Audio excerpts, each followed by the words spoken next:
সম্মানিত উপস্থিতিবৃন্দ, যারা এখানে এই মঞ্চে এসে একটু আগে বক্তব্য রেখেছেন, তাদের সকল বক্তব্য থেকে খুব পরিষ্কারভাবে কয়েকটি জিনিস বোধহয় ফুটে উঠেছে, অর্থাৎ আগামী দিন, ফিউচার।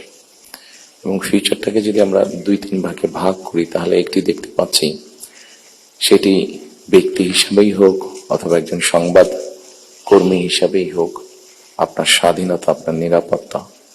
আমরা আরেকটি জিনিস মনে হয় আমার চোখে যেটা পড়েছে যারা বক্তব্য রেখেছেন, সেটি হচ্ছে যে গণতান্ত্রিক বা রাজনৈতিক যে অধিকারটি মানুষের, আপনার, আমার, আমাদের সকলের, সেটির ব্যাপারে একটা কনসার্ন সকলে এক্সপ্রেস করেছেন।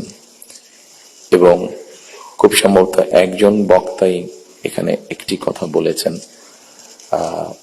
সেটি হচ্ছে যে আগামী দিন, ফিউচারটা কেমন হবে।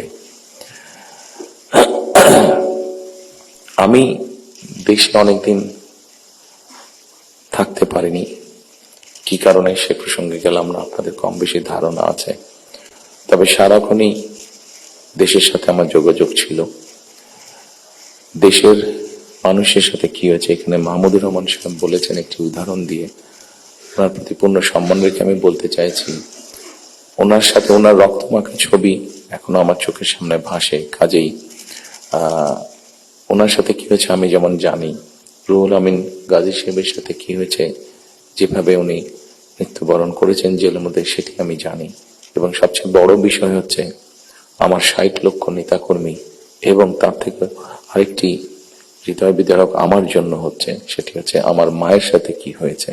কাজে এই ঘটনা যদি আমরা সকলে সবগুলোকে এক করি, তাহলে যারা দেশে ছিলেন আপনারা, তারা অবশ্যই আমার থেকে একটু বেটার ভালো জানবেন। তবে আমি একদম যে জানি না বোধহয় বিষয়টি তা নয়, আমার একটি ধারণা আছে। সম্মানিত উপস্থিতিবৃন্দ, যে কথাগুলো প্রায় সকলেই বলে গিয়েছেন, এই কথাগুলো যদি আমরা আলোচনা করাই যাবে অনেকক্ষণ ধরে। আপনারা আপনাদের মূল্যবান সময় ব্যয় করে এখানে এসেছেন। আমি এই কথাগুলোর মধ্যে থেকে একটু সরে এসে কিছু কথা বলতে চাই। আমাদের সমস্যা ছিল, আমাদের সমস্যা আছে। অবশ্যই আমরা 5ই আগস্টের আগে ফিরে যেতে চাই না।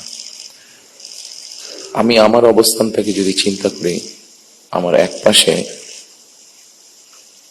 1981 সালের একটি জানাজা, একই সাথে আমার এক পাশে 2025 সালের 31 ডিসেম্বরের একটি জানাজা, আর আমার আরেক পাশে 2024 সালের 5ই আগস্টের একটি ঘটনা।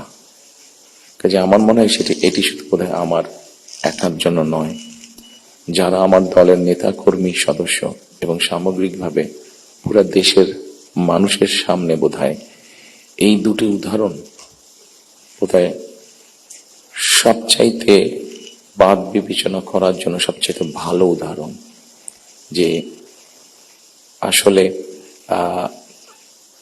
5ই আগস্টে ফিরে যাওয়ার কোনোই কারণ নেই আমাদের।